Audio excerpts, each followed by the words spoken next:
I grew up in a household of crystals, meaning there were Arkansas's quartz clusters in the kind of solarium of the home with houseplants. And uh, as I think as a child asking a little bit, I heard something about some metaphysical or spiritual sense that crystals were more than just a beautiful object. Then, when doing some adolescent reading, both I don't think Rudolf Steiner talked about crystals, though that was an influence in the house. Um, but in doing some metaphysical type reading in the house, I definitely, felt a sense that crystals were spiritual and spiritual was good. And so, I had some little crystals in my room, um, some that I'd appropriated from the house, and I might have even, in my teen years, started to buy a few little crystals.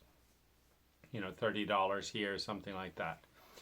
And then with my interest and growing interest in the Lazarus material, starting at age 12, moving on and becoming quite serious by the age of 14, Lazarus talks in tapes about crystals. And so as part of the whole exploration, learning, just what crystals were, and again, that they were spiritual things. And so starting to buy a few of my own, $20, $40 at some metaphysical bookstores. And then in my 20s, I attended seminars in Orlando, Florida, at Lazarus workshops, and in the back of the room there were lots and lots of lights and crystals, and I was browsing kind of back in that terrain in the break, and there was a giant sphere about, I don't know, this size, and it was mostly opaque, but there was this little kind of corridor of translucence. And I would hold my hand about, this far from the sphere, this one angle, and I felt this tingling energy kind of coming into my body. And I enjoyed the feeling.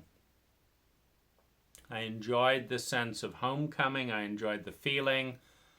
And particularly as someone shamed and isolated around people on an emotional level, to feel a sense of belonging, a connection, and a visceral emotional flow was quite valuable to me. And this is when the theory of crystals or spiritual things started to migrate into reality. And I decided to buy this sphere, which was $20,000, by far, other than my house, the biggest expense that I'd had in my life. At the time I was 22, maybe 21, somewhere in that, early 20s. And so I decided to buy this crystal, and I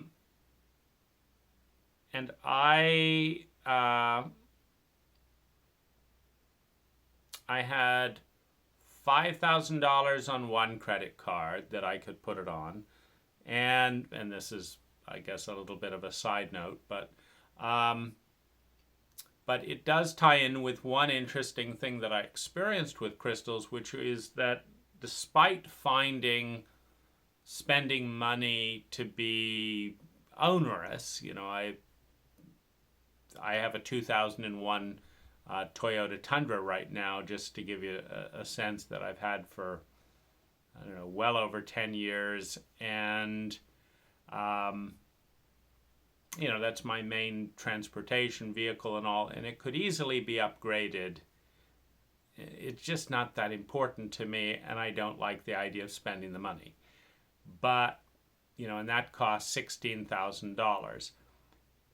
But, a $20,000 crystal and in the 100,000 or so that I would spend subsequently, it's that's always felt easy and for a certain reason. It's felt light and right and comfortable, and so I did note that I'm usually I enjoy shopping at the dollar store.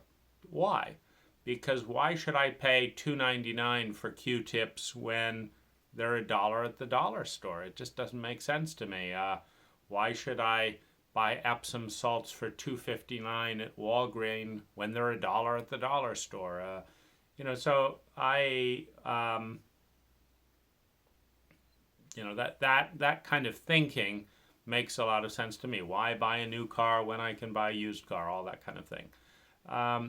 But when it came to crystals, I noticed that I was willing and that it seemed easy. So, the biggest expense of my life came together. I have a nice feeling. Let's see, I'll put $5,000 on this credit card. Then I called up a client who was going to be doing some work, and I asked them to prepay me $10,000 on, an area of that job, which they gave in their credit card, and then someone, so they were at $15,000, and then someone at the workshop agreed to loan me $5,000.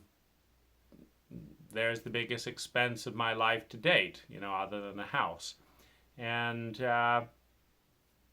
it feels fun and feels easy, and so that's a personal noticing around that. And then there's this sense of energy around the sphere. And that's ultimately the way that I processed it in my own mind was this feeling is priceless. It costs, in this case, $20,000. It's a priceless feeling that I can have for $20,000. Why a priceless feeling? Well, one, I'd never felt that way anywhere else in my life. Two,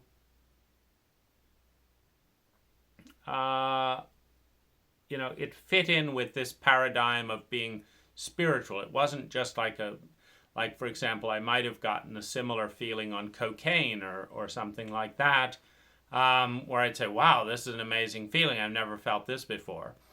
But my paradigm around cocaine was, a bad, a crutch, a bad habit, this and that. My paradigm around crystals were spiritual, growing, kind of a little bit of a status symbol of, dedication, so every group, every culture in a certain sense has its status symbols, with a Native American, it might be a totem pole, so if you could have a big totem pole as opposed to a little totem pole, there's some sense of, shared significance, I guess, within one's community. And so there's some of that. There's some of, this new feeling that I've never had before. There's a sense of beauty. There's a sense of investing in my spirituality and my growth. At the back table in Concept Synergy, they were quite enthusiastic salespeople, shall we say, and talking about a little crystal, like, oh, that what a beautiful crystal. But if it was a bigger crystal, it's like, wow, that's going to really power your life. Or and with this big sphere, it was like, oh, the whole neighborhood is going to light up.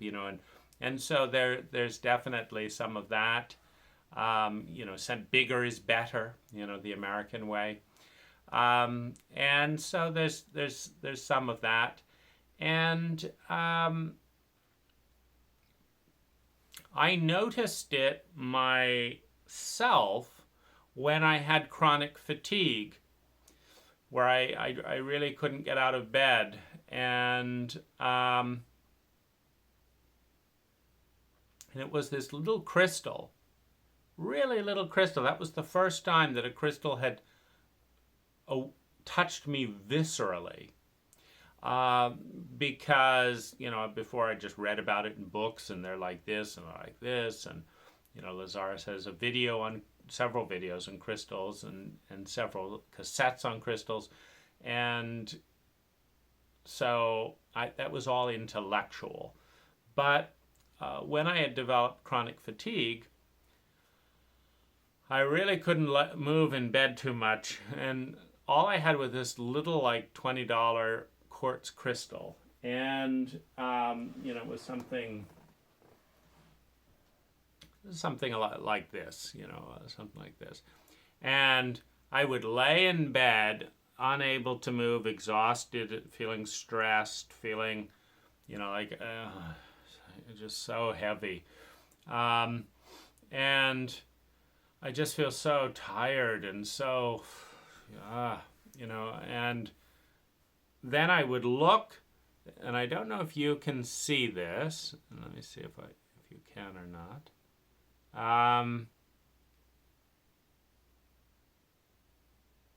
Now there's this little angle where kind of the message plate moves into a rainbow. And in that rainbow, I would want to smile.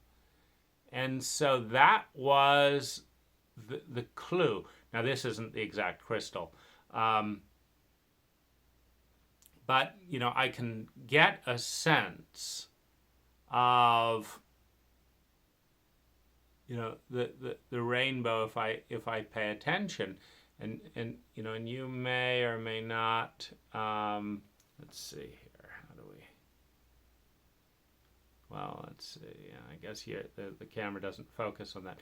Anyway, when I was laying in bed with chronic fatigue, I noticed that the one thing in my life that brought me energy, that gave me hope of healing chronic fatigue, was the rainbow in a crystal. That brought me joy, that made me smile, and that while smiling and feeling that joy, I felt energized, and I wanted to grow, to live, to wake up. And so I thought that was significant, because we're talking then life and death. We're talking getting healthy or staying sick. We're talking being able to make a living or not make a living, going broke in a culture that's all about money. And so if a crystal can help me do that, and and then if bigger is better and all that, but I never felt the feeling around anything until there was that that big sphere sold at the back table of a Lazarus workshop. And so that then started me on a hunt where at the back table at Lazarus workshops, I would go around and could I feel energy in this crystal or that crystal or the other crystal? And and one of my early purchases is this crystal right here. And I don't know if you can see some of the rainbow energy in the way that I can, but there was a sense of joy around this crystal that, was just absolutely amazing. It's like, I see it here. And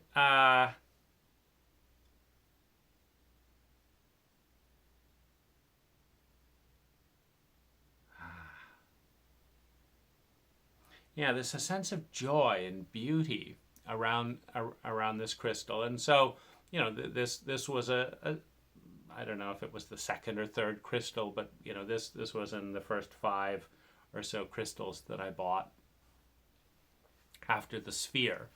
And then there was this lovely crystal skull, that had this wonderful warm feeling around it, and I just really liked that crystal skull, and it just felt like homey and companion-y.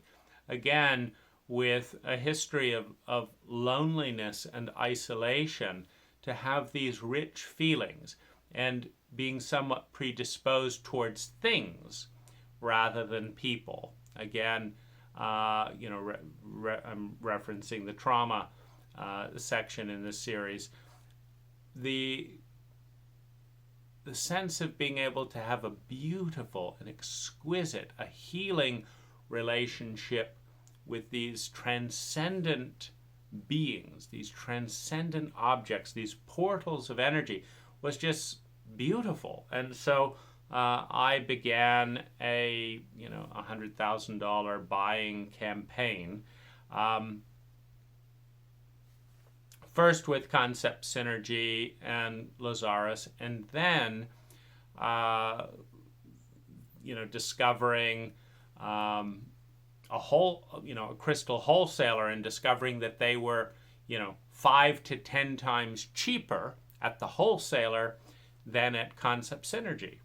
And so that's more crystals, same amount of money, 5 to 10 times more crystals. And this then, tied in with the giant sphere. The giant sphere struck me as beautiful from a landscape design perspective. So as a landscape designer, and someone that likes integrity, meaning integrating various parts of my life wherever possible, I began to think of crystals in the context of landscape design. And so I thought to myself, crystals are 40 to 200 million years old. This crystal is 40 to 200 million years old. And then I thought, this crystal is deer proof. The deer are not going to eat this crystal, which is quite a thing, and quite an accomplishment in gardening terms. It's deer proof. Then it's drought tolerant, meaning you don't have to water this crystal. It's an appreciating asset. So in a culture obsessed by money, this crystal will be worth more 100 years from now than it will today, because it takes 40 to 200 million years for the Earth to make a crystal. And there's a demand for crystals. And so mining and labor costs go up to mine the crystals. And there's a limited supply. I mean, there's not, the Earth is not creating new crystals every year. At least, not 40 to 200 million year old crystals. It's not doing that every year. There's a limited supply. Labor costs are increasing. And the population is increasing. And interest in crystals is increasing. So what that leads to is an appreciating asset. So most things, a car, if you put a plant in a garden, many of them will need to be replaced every 5 to 10 years, like a lavender or something like that.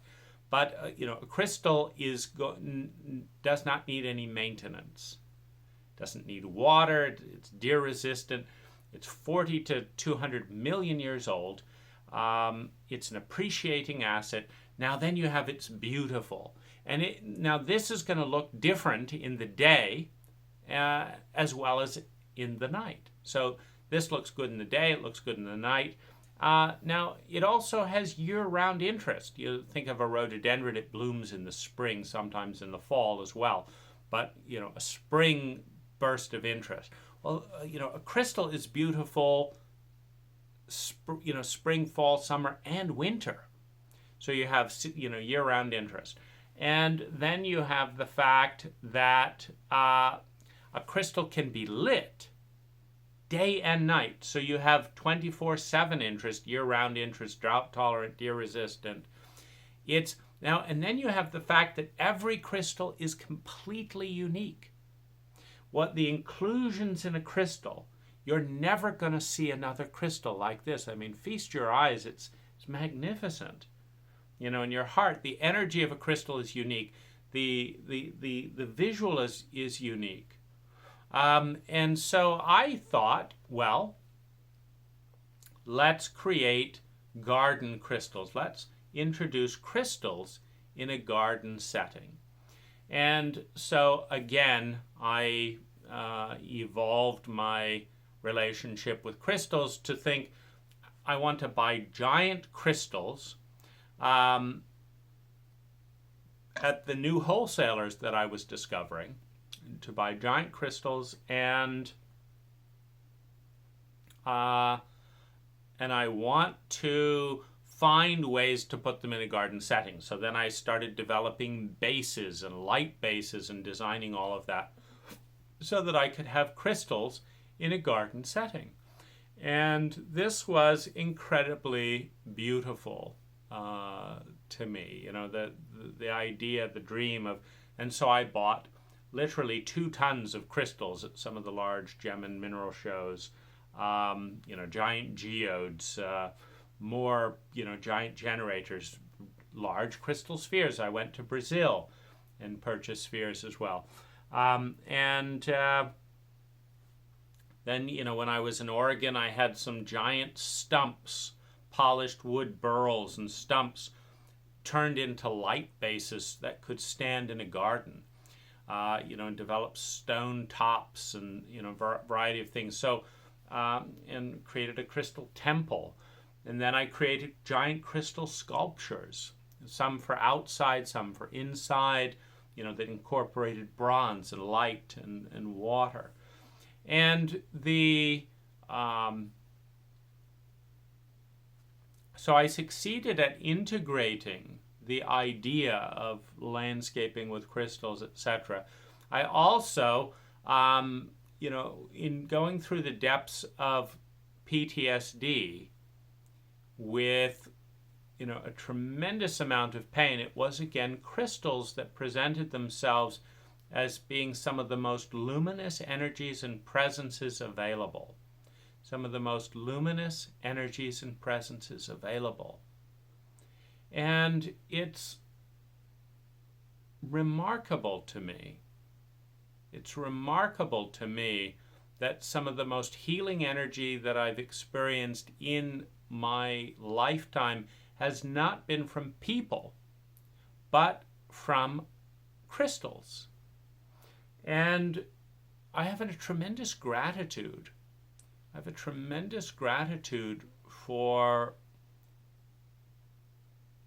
I'll call them a being in Lazarus's reference, but whether a crystal is a doorway to a transcendent state or a transcendent realm, or whether crystals are a consciousness and a being that are, that they are the doorway, whether they are a doorway to, or whether they are the doorway, or whether it's both. I cannot help but feel incredibly grateful for this gift of an abundance, a true abundance and celebration of working with crystals. And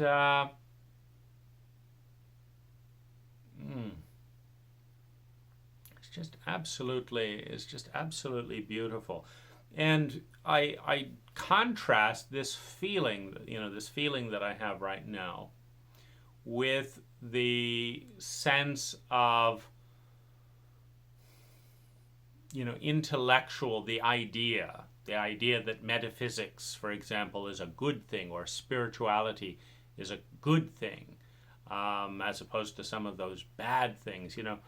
Just an idea. That's good, that's bad. I want the good things. And, the crystals are part of that, and so I should have some crystals. That never really touched me at any point.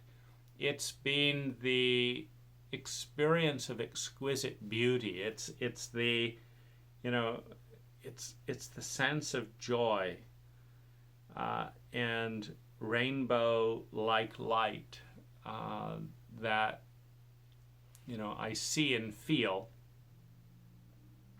It's the joy and excitement of creating and designing with crystals that is so exquisitely beautiful to me. And I feel lucky. I feel happy. I feel grateful. And mentally I reflect on the fact that I have had experiences in the presence of crystals that I have not had at any other time, in any other way, or with any human being. And that is just remarkable. And when you add to that just the sheer beauty, not just the uniqueness, but the beauty of crystals, it's truly remarkable.